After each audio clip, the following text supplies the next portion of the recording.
we haven't talked much about. Who is the University of Texas? Let's talk about the Texas Longhorns, y'all. They in the Big 12. We ain't talked a lot about the Big 12. They 23-3, y'all.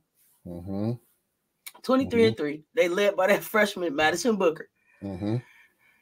She averaged 15.5 points and 4.6 assists, y'all. And then you got Taylor Jones chipping in with 7 rebounds. You got Shaylee Gonzalez chipping in with just about 2 assists, and you got Taylor Jones coming in with 2 blocks. So, but then you got this Rory Harmon, who's a 5'6" junior out of Houston, Texas, y'all, guard, is chipping in 14 points. I'm gonna give her 6 rebounds. I'm gonna give her 8 assists, and she's shooting 52 from the floor. 14, 6, and 8, 52 from the floor. Rory Harmon, okay? Taylor Jones is giving you a 6'4" senior out of Forney, Texas. She's giving you 13, 7, and 62 from the floor. And then Madison, I told you, she's giving you 15.5. So she's giving you 16, and she's giving you 5 assists, and she's giving you 5 rebounds and 44 from the floor. Okay. And they ain't been doing no but playing basketball. They've been playing basketball just as quiet as can be. I've been missing them. I've been missing them. But so they coming off a game against Houston where they gave them the blues. They gave Houston Cougars the blues, y'all. The 82-66. Madison Booker gave them 23, 7 and 4. Leah Moore gave them 12, 8 and 1. And then Dayana, I'm not sure if I'm saying her name right. Gaston gave them 21 and 8. Gave them all they can handle. And I don't know what to think about Texas because I haven't watched them a lot. But when I'm looking, I'm glad to see that Madison Booker, one of the phenomenal freshmen that we talked about at the beginning of the year, is really just having a monster season and really staking her name down there in Texas. She had 23 points and 7 rebounds, like I said in this last game, and Coach Schaefer won his 400th collegiate game. They shot 56 from the field, and they just dominated the paint, 54-22. Gaston, who came off the bench, gave kind of like a dominant performance, right? She went 100% from free throw line, which is important going into the tournament, especially with the way that everybody else, all these other teams, I keep saying, work on your free throws. So it seemed like Texas is pretty sound. Seemed like they got their fundamentals together, or at least some of the players, like I said, I haven't watched them play. But this true freshman, she led the team throughout the game. Just impressive from start to finish. They got an offense that dominates the paint that's very different than what we see from a lot of these other teams. They not so much run and gun, but it's kind of like rebounding and paint points and just put your hard hat on and go to work. And they're able to kind of just get the lead at the beginning of the game and keep it. So I'm excited to make sure that I get to take a look at them going into the end of the season and getting ready to go into their tournament. But tell me what you think about them and the Big 12 overall, Coach. Okay, now I'm glad you brought them up. Another team that I kind of glanced at, but here's something that stood out to me. I look at they're 3-0 on neutral courts. That's big. That means that the moment is not too big, or at least right now, as far as them playing on neutral court, they're 3-0. Here's what's actually equally interesting. They're 8-1 away. They've only lost 1 game on the road. And that game on the road was at let me get it right. It was at Kansas State. And we know Kansas State is pretty good. Their only other 2 losses came from Baylor. And the only true loss that I'm looking at on their resume that they probably should have won, that they wish they had back, they lost to Oklahoma. And it was a nationally televised game, too, at home.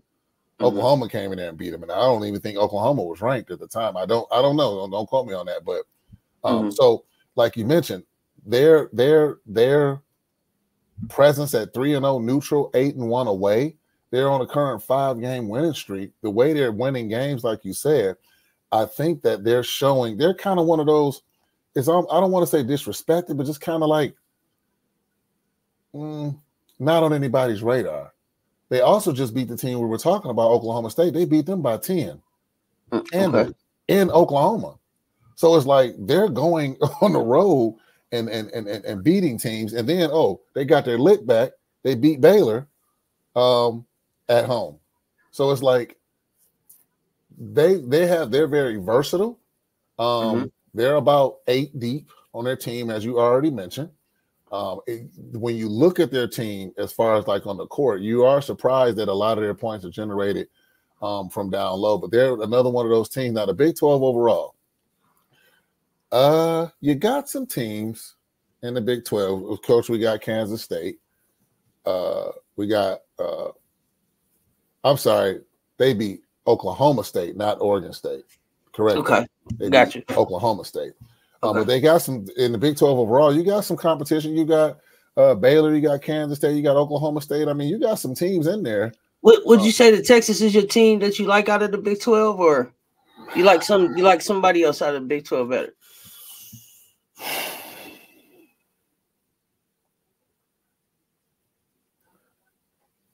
It's tough because Kansas State is tough. Kansas State just got beat though too, didn't they, Coach? Yeah, they did.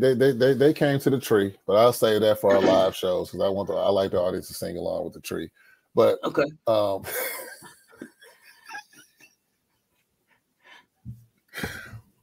Yes, I'm gonna go with Texas. I'm gonna go with Texas. I like their versatility. Now, Oklahoma's leading. Oklahoma is in first place in the Big 12 right now. Yeah. And Texas is having, 5 games. Oklahoma is number. Okay, I'm sorry, I mixed them up. So Oklahoma is number 1. Yeah, from what I'm seeing here, y'all correct me in the comments if I'm wrong. But what I believe is that Oklahoma is number 1 in Big 12 standings, and Texas is tied for 2 with Kansas State and West Virginia. And we got about 5 games or so left, and Texas and Oklahoma are going to get down again February 28th. But they having some trouble closing that gap on Oklahoma. So going to be interesting, even with them still winning. They're 10-3 in the Big 12. So that adds another layer to what we were talking about. So their losses are to the top 3 teams. Yeah, they took some losses. But they weren't bad losses though. I wish I had really tuned in. I think I saw a smidge of that Oklahoma game because it was nationally televised, and they only lost by 4. That was at home. That was a close one. The Baylor game, I think that one wasn't as close. They made it closer toward the end. They lost by 6. And then that game against Kansas State was another close one. That was a nationally televised game. They only lost by 3, and that was in Kansas State. So, yeah, I like Texas. Because it's almost like a small, medium, large, or it's like I want the medium. To me, they're in the middle of Kansas State and Oklahoma, in my opinion. So, yeah, I like Texas. That's a good pull, Sess. That's a good pull. Another team to watch. Another team where, again, where do you see them? Let's say they end up number 3 in the Big 12. This is all hypothetical. Where are you going to put them at in the tournament?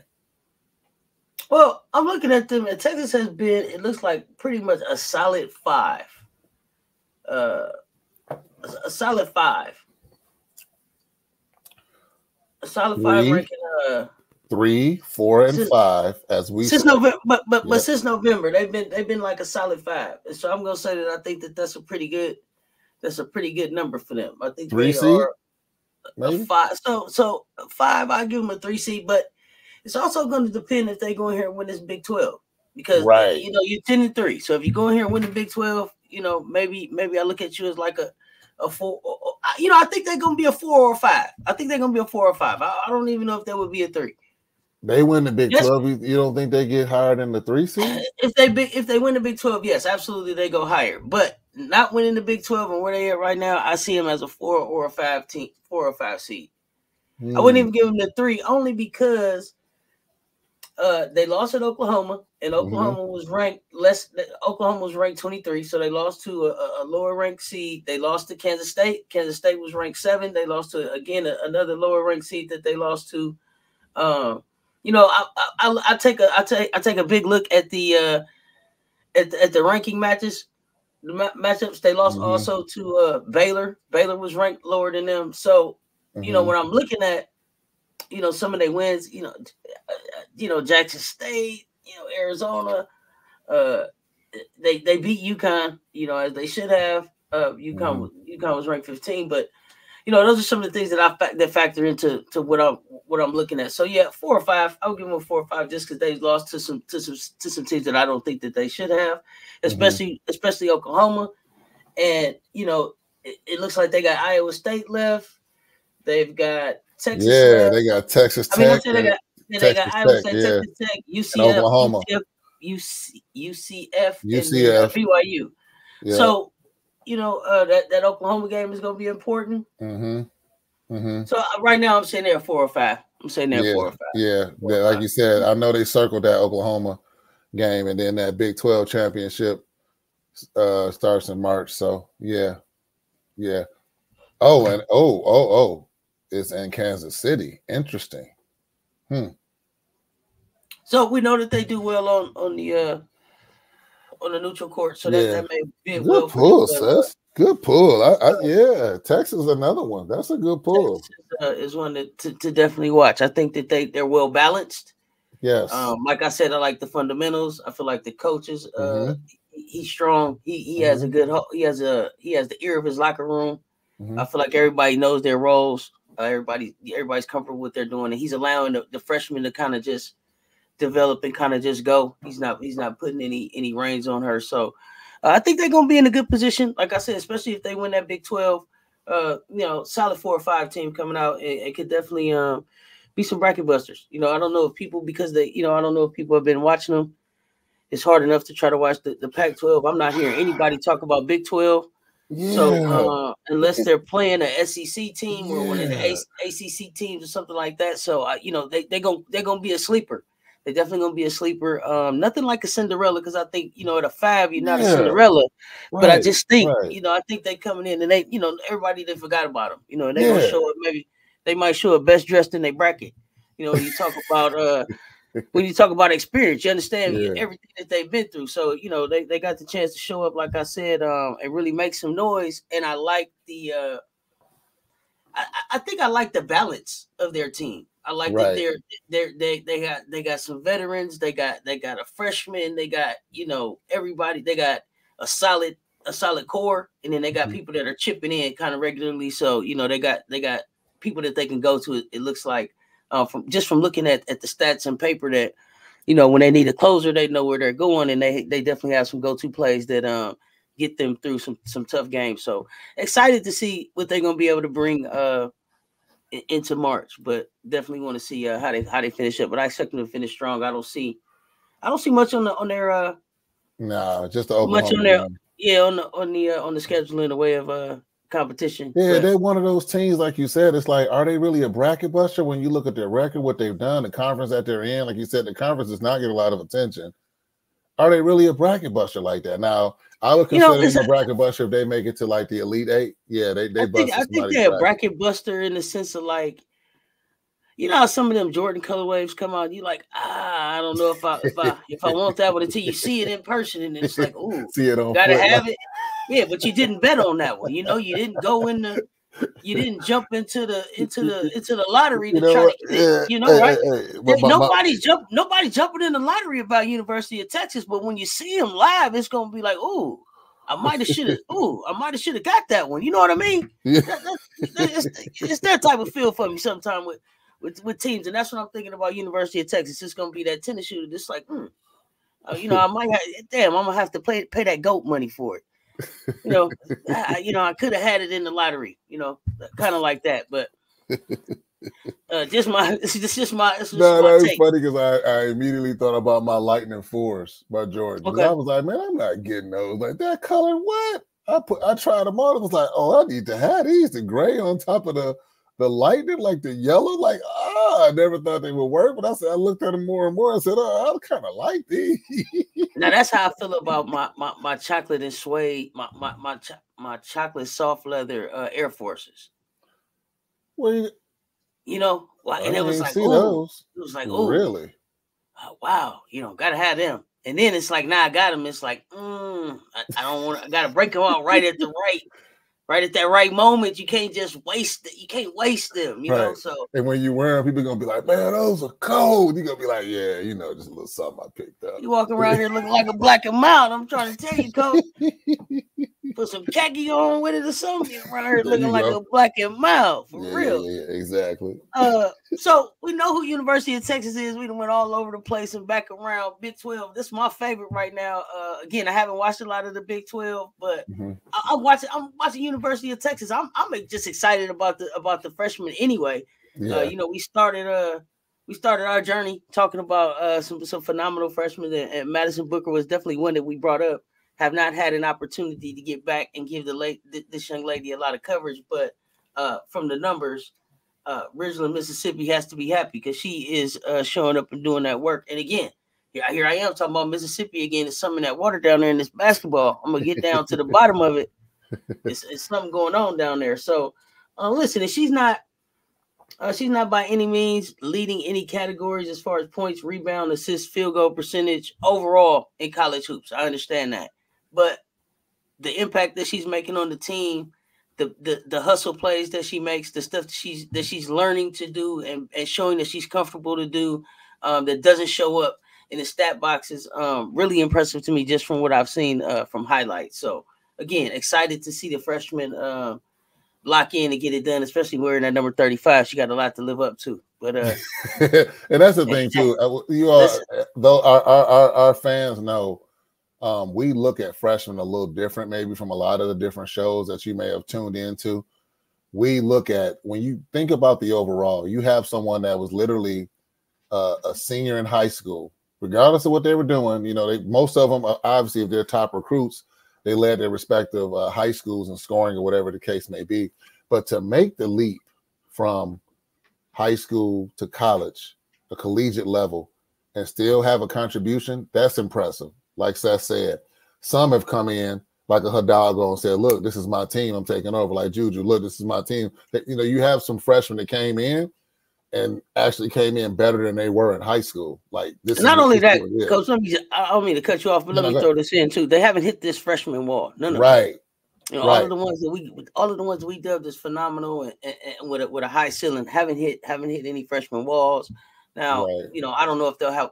I'm not wishing any sophomore slumps on them or anything like that. But as far as being able to step up and do the work, for the most part, they're doing the work, and I like that they're playing themselves into college shape. And I know that we'll definitely see a difference in these ladies' physique and their conditioning going into next season.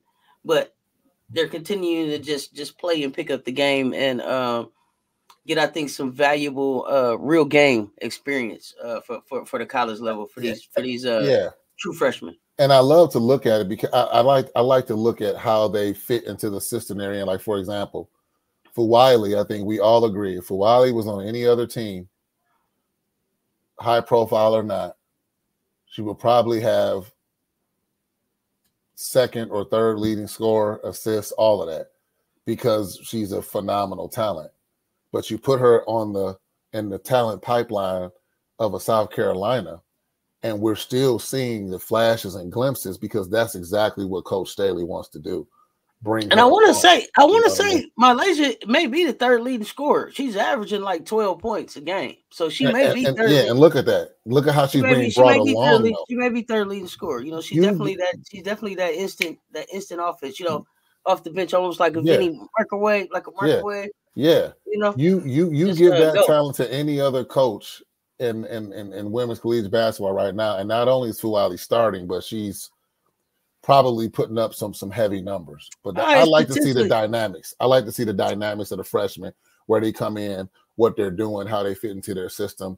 Many of them are playing with experienced teams, like meaning a lot of juniors and seniors, fifth-year players, the portal, all of that. Think about that, everybody. Freshmen coming in, competing with NIL, competing with people coming from different teams, and you're still able to land a significant role on the team as a freshman. That's very commendable, and that's why we talk about it. Speak volumes for their talent level. Speaks volumes for their talent level. So, We definitely are keeping our eyes on University of Texas, and like I said, they've been a solid 5.